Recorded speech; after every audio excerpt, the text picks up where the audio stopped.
Tu n'es pas orgueilleux, tu as été vidé. Tu es orgueilleux, mais parce que tu as été vidé de l'humilité. Ton problème de la colère, là, c'est parce que tu as été vidé de la douceur. Ton problème de quoi encore? L'amertume. Tu as été vidé de l'amour. Tu es vidé, vidé. Accent. Tu es vidé.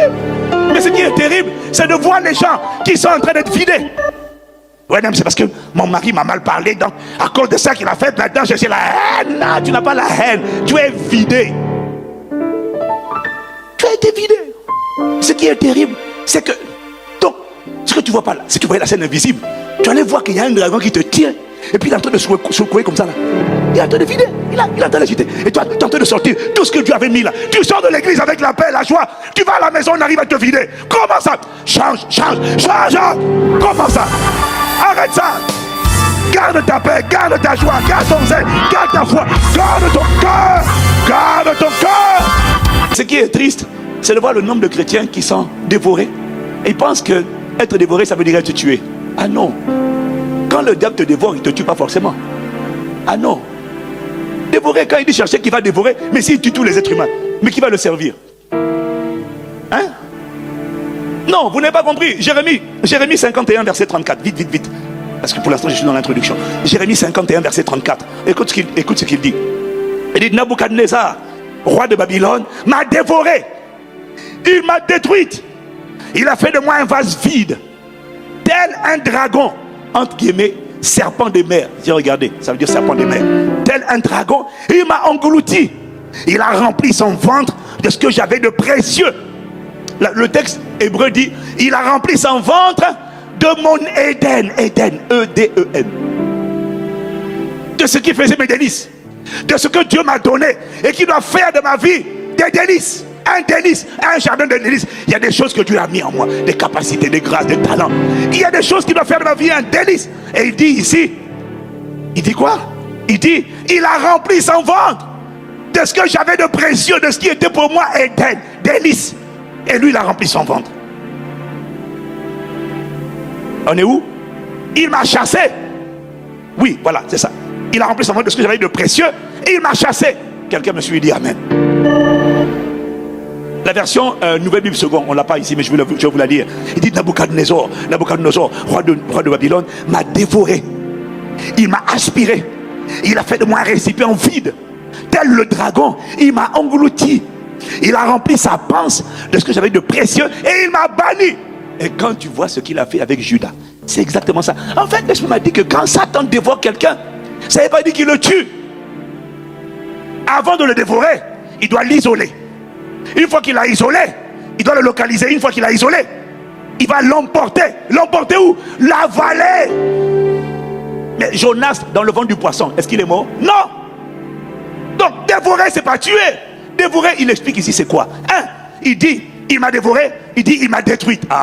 Il détruit quoi? Il détruit ma paix. Il détruit les relations. Il détruit la santé. Il détruit le potentiel. Il détruit la créativité. Il détruit le foyer. Il détruit la relation avec les enfants. En fait, il détruit. C'est un destructeur. Qu'est-ce qu'il dit? Il dit, il m'a détruit. Il a fait de moi un vase vide. Il a fait de moi un vase vide. Ça veut dire quoi?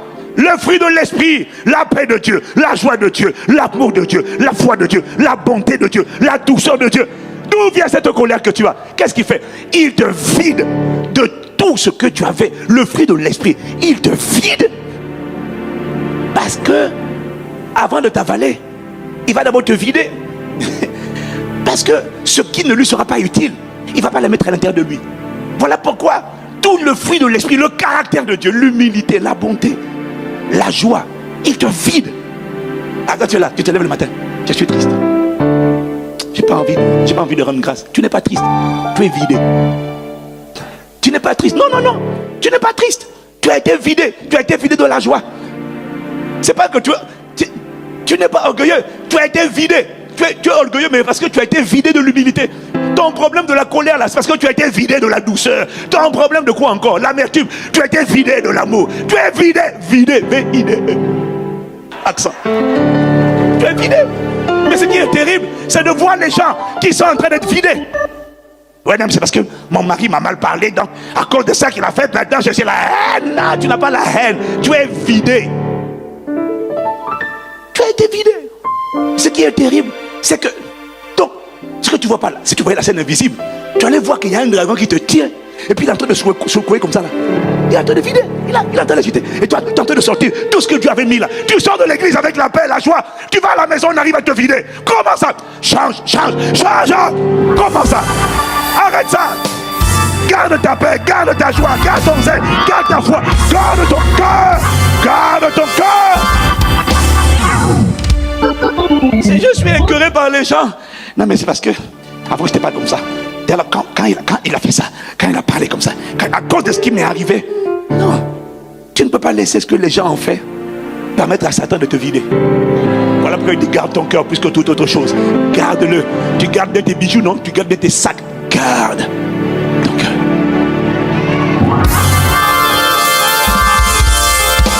Ton problème, ce n'est pas ce que les gens ont fait. Ton problème, c'est que tu n'as pas veillé sur ton cœur.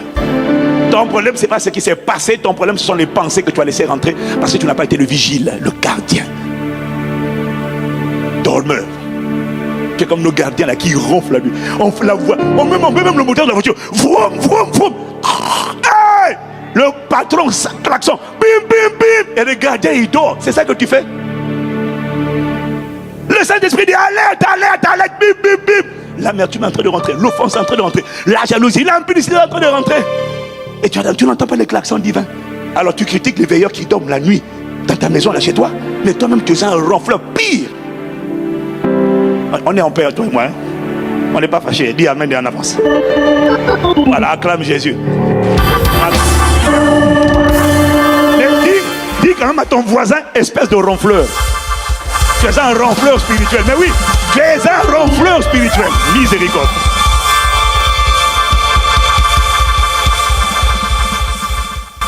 Ce qui est terrible, c'est de voir les gens. Ils sont en train d'être vidés. Et puis ils sont là. Non, mais j'ai pas envie de pardonner. C'est pas que tu n'as pas envie de pardonner. C'est que tu as été vidé. Tu as été vidé. Alors reconnais déjà que tu es vidé. Regarde la scène. Hein? Il t'a tapé déjà. Il t'a déjà emporté. Et puis il a en train de te secouer. Il enlève tout. Maintenant, il n'a pas fini. Hein? Regarde ce qu'il dit. Il m'a englouti. C'est quoi engloutir? C'est quand il serre. Il t'oppresse. Il te serre. Il t'attache. Tu me noies toi. Ça, c'est l'oppression. Hein? Après il dit, il a rempli son ventre de ce que j'avais précieux. Et c'est là maintenant qu'il récupère de ce que Dieu avait mis en toi. Maintenant, il va maintenant le vendre.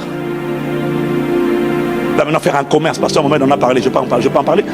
C'est ça, il vole ce qu'il y a de précieux en l'homme. Et puis comme il t'a volé, parce qu'il t'a fait rentrer en lui, maintenant il va offrir.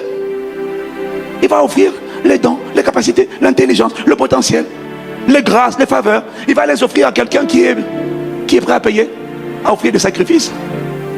Le plus terrible, c'est qu'il dit à la fin, il m'a chassé. Il n'a pas dit il m'a tué, il m'a chassé. Regarde ce qu'il a fait avec Judas. Il s'est emparé de lui. Il a vidé de la gratitude qu'il devait à Jésus. Il a vidé de tout ce qu'il y avait de bon en lui. Jésus avait planté pendant 3 ans. Il a vidé.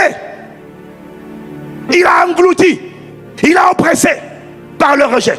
Et Judas a été téléguidé pour aller vendre Jésus pour 30 pièces d'argent. Et quand il a fait ça, il a regretté plus tard. Il est venu se repentir, rendre l'argent. Allez, dégage. Qu'est-ce qu'il a fait? Il a chassé. Tu es un bon à rien. Allez, dégage. Il n'a même pas eu besoin de le tuer. Il allait se tuer tout seul. Pris par l'amertume, le regret. Le regret.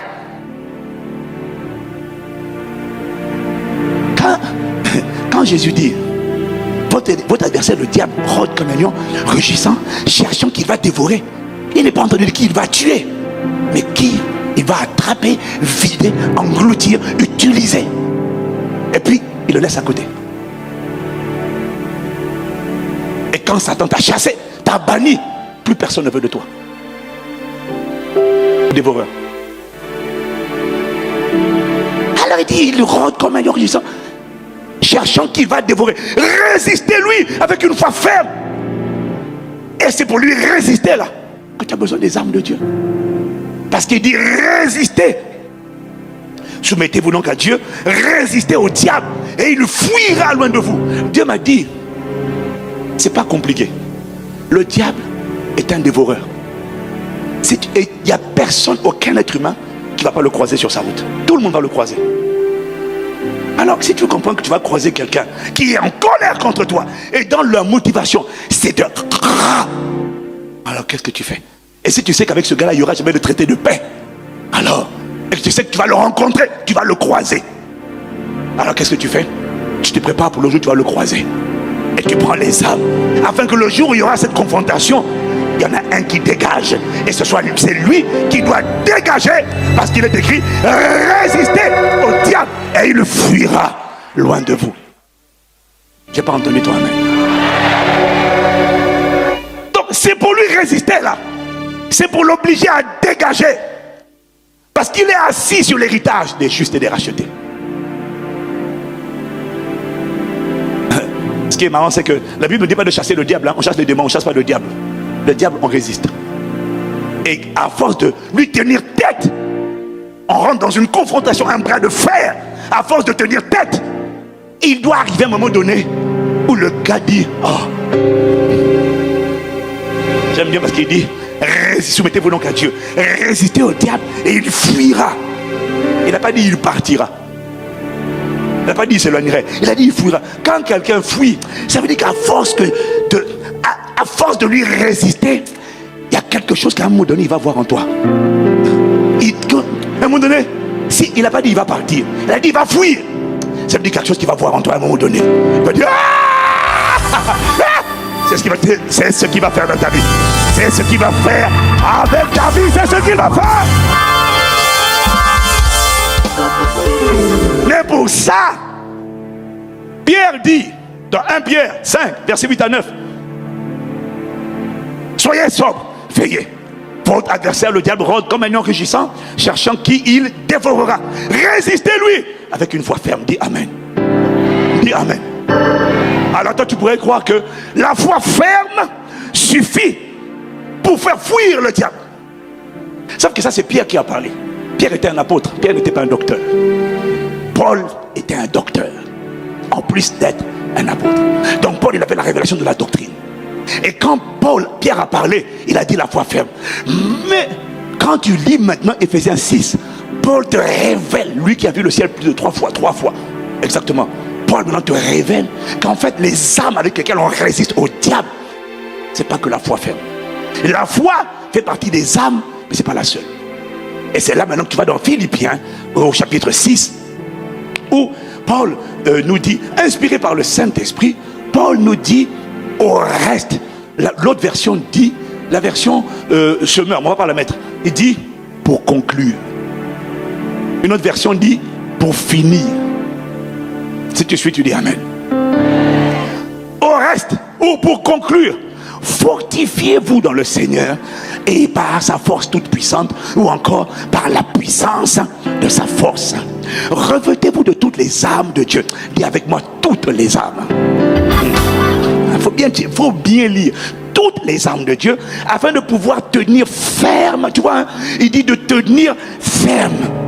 Donc, contre les ruses, les manigances, les stratagèmes du diable, tout ce qui te dit, mais puisque tu as déjà vaincu, tu es déjà vainqueur, ton but c'est de tenir ferme, parce qu'il va essayer de te déloger de ta position de victoire. Mais tiens ferme, ne te laisse pas bouger, reste sur l'œuvre achevée de la croix, reste sur la victoire de la croix, reste. Le diable va essayer de te déloger, de te bouger, il va souffler par les vents, mais ton combat à toi c'est tenir ferme.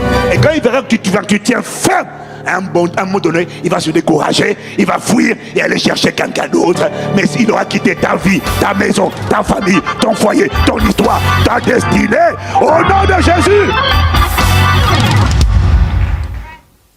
Alors il dit, revêtez-vous de toutes les armes de Dieu afin de pouvoir tenir ferme contre les ruses du diable. Car nous ne devons pas lutter contre la chair et le sang, mais contre les dominations, les autorités, les princes de ce monde des ténèbres, les esprits méchants dans les lieux célestes. C'est pourquoi, écoute bien, prenez toutes, il n'a pas dit prenez les armes, il a dit prenez toutes les armes de Dieu afin de pouvoir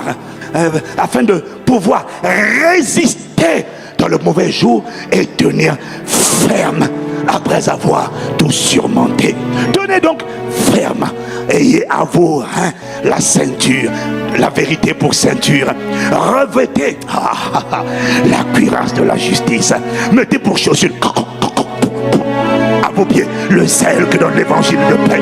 Prenez par-dessus tout cela le bouclier de la foi avec lequel vous pourrez éteindre tous les traits enflammés du malin.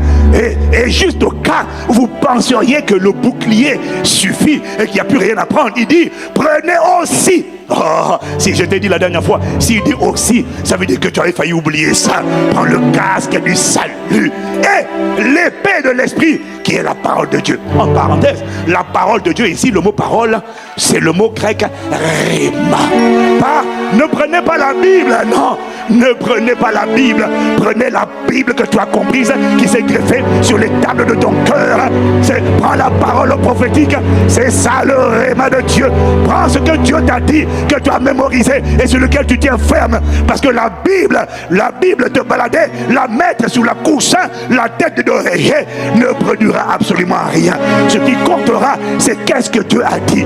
Tu vas devoir engager, dire, tu t'es trompé de cible, tu t'es trompé de maison, tu t'es trompé de personne.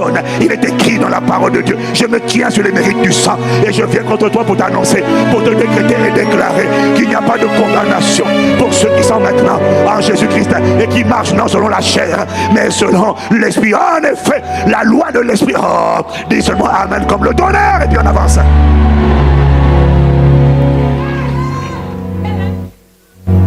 Il dit, et prenez l'épée de l'esprit qui est la parole de Dieu.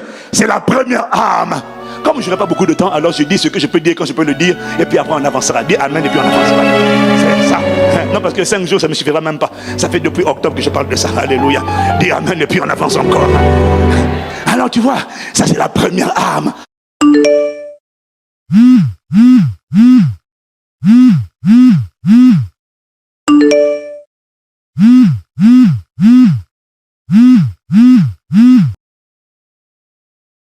Offensive pour le combat rapproché, corps à corps.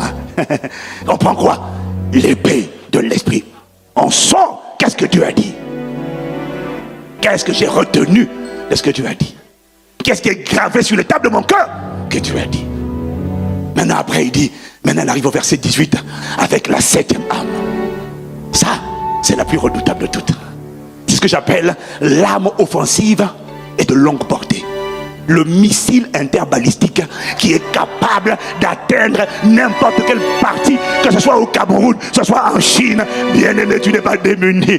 Il y a des niveaux de confrontation, tu comprends, où ce n'est pas l'épée de l'esprit seulement qu'il va falloir engager. Il va falloir engager l'arme offensive et de longue portée, parce que l'épée c'est une arme offensive mais de courte portée. Mais ne t'inquiète pas, lorsqu'une voix, un hôtel satanique maléfique, un hôtel familial ou territorial parle contre toi depuis les confins des extrémités de la terre, bien aimé, il y a une arme qu'on appelle faite en tout temps par l'esprit, toutes sortes de prières et de supplications, et veillez à cela avec une entière persévérance.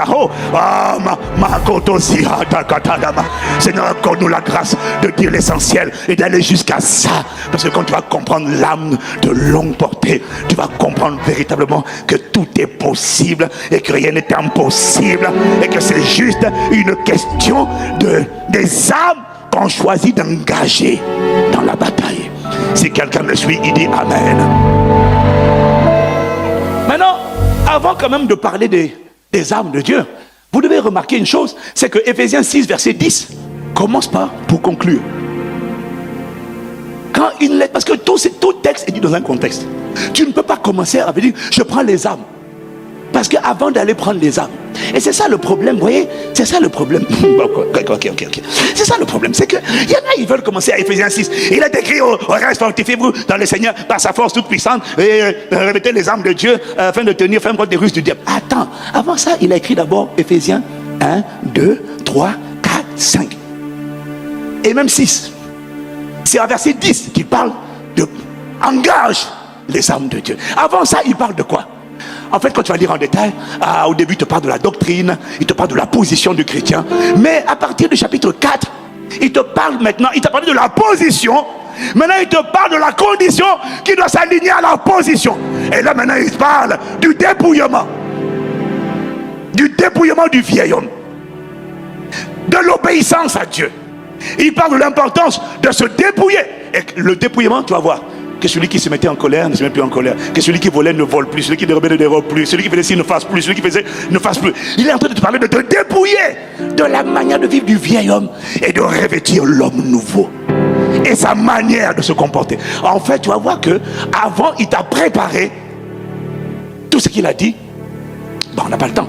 Mais tu vas voir qu'il dit, mari, aimez vos femmes, femmes, aimez vos maris, enfants, soyez soumis à vos parents, obéissez à vos parents.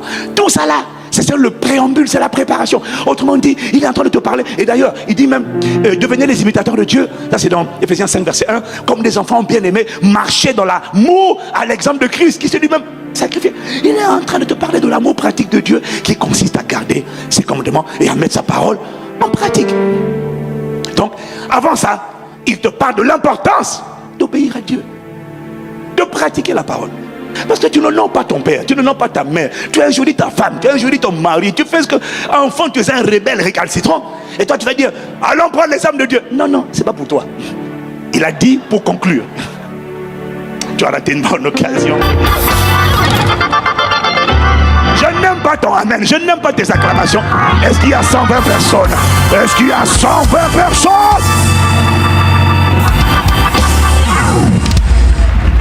Je sens que je viens de casser l'élan de quelqu'un parce que la semaine dernière, tu as fait 3 jours de jeûne. Oui, mais 3 jours de jeûne. Tu as fait 3 jours de jeûne et de prière. C'est important, c'est formidable. Mais à condition que tu sois qualifié pour au reste, pour conclure. Et que tu aies respecté les précédents. Que celui qui est dérobé ne dérobe plus. Ton corps est le temple du Saint-Esprit. Marche dans l'amour. L'amour de Dieu consiste à garder ses commandements, car les commandements de Dieu parce que, ne sont pas pénibles, parce que tout ce qui est né de Dieu triomphe du monde, et la victoire qui triomphe du monde, c'est notre foi. Si ça, c'est pas établi, tu vas prendre quelle âme? Tu vas prendre quoi? Tu vas prendre quoi? Tu vas prendre des gamelles, tu vas prendre des flèches, tu vas prendre des coups. Je t'ai déjà dit, tu n'as pas aimé ce que j'ai dit ça une fois. Mais vous restez avec le petit démon que tu as là, qui t'oppresse, plutôt que de faire venir cet autre plus méchant que lui. Parce que tu as tellement dérangé celui qui était là, que tu l'as chassé, il est parti. Mais tu es une passoire, tu es une porte ouverte. C'est-à-dire que tu chasses les démons et tu laisses toutes les fenêtres de la maison ouvertes. Mais le gars, il revient, il rentre tous dans ta vie et la condition de cette personne devient pire que la précédente. Moi, je te dis, souffre avec ce que tu as là. Ou alors, décide de fermer les portes, fermer les portes, fermer les portes. Je n'aime pas ton petit amen, mais je le comprends. N'oubliez pas, notre devise, c'est de partager des extraits de prêches parce qu'ils sont vraiment importants pour notre vie de prière. Merci de regarder la vidéo. Nous nous reverrons dans une prochaine vidéo pour un plus bel extrait de prêche. Soyez bénis, restez dans la gloire.